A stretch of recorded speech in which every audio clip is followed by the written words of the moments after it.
Hi, welcome to this week's episode of Motivational Moments. I'm so happy you could join me today, and I look forward to this experience every week that we can share 5-10 minutes of motivation, inspiration, empowering stories, tips and techniques. Whatever happens on this day is divinely guided, and I am so happy to be able to present that to you in a concise, short manner that is always hopefully beneficial to all concerned. Originally, I wanted to talk about how we can take care of ourselves and that we have to make sure that we actually do take care of ourselves, whether it's on a physical level, mental level, spiritual level, every level. It is so important that we put ourselves first, or at least that we schedule time for ourselves to heal, to grow, to learn, and to take care of our souls and our spirits and our physical bodies. But that being said, I was inspired this morning doing my meditation and my readings. I read a couple of things that stirred me to add to this message.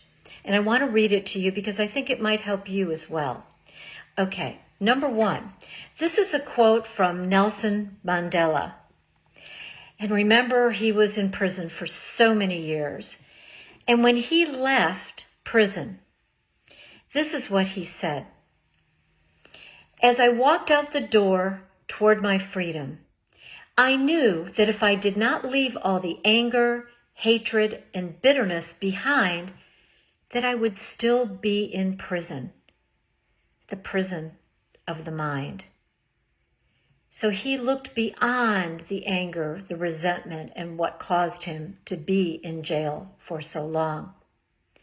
And I think this is an important message for all of us because in our daily lives, there are things that bother us.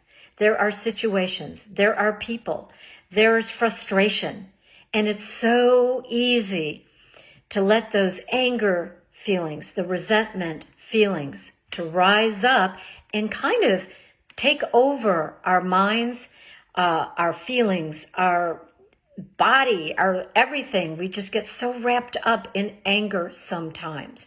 So when I read that this morning, I realized that we all are connected. What goes around comes around. And if we can do our best every day to treat people with respect, treat people with love, be more forgiving, that all is right in the world. It's not easy. It's not that simple.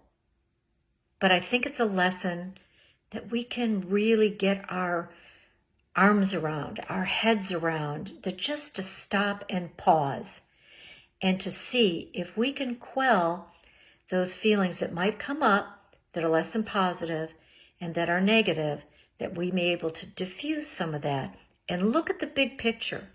Here's another quote I wanted to share with you. It is by a Native American. It's a tale that you've heard, I'm sure, many times. So this boy tells his grandfather that there are two dogs in his head, and they're always fighting. One dog is wise and kind. The other is mean and ugly. And he asks his grandfather, "Grandfather, which one will win?" And his grandfather replies, "Whichever one you feed." Where do you put your attention? Give that some thought today. And I hope you have a wonderful day filled with love, freedom, forgiveness, and peace. Thank you.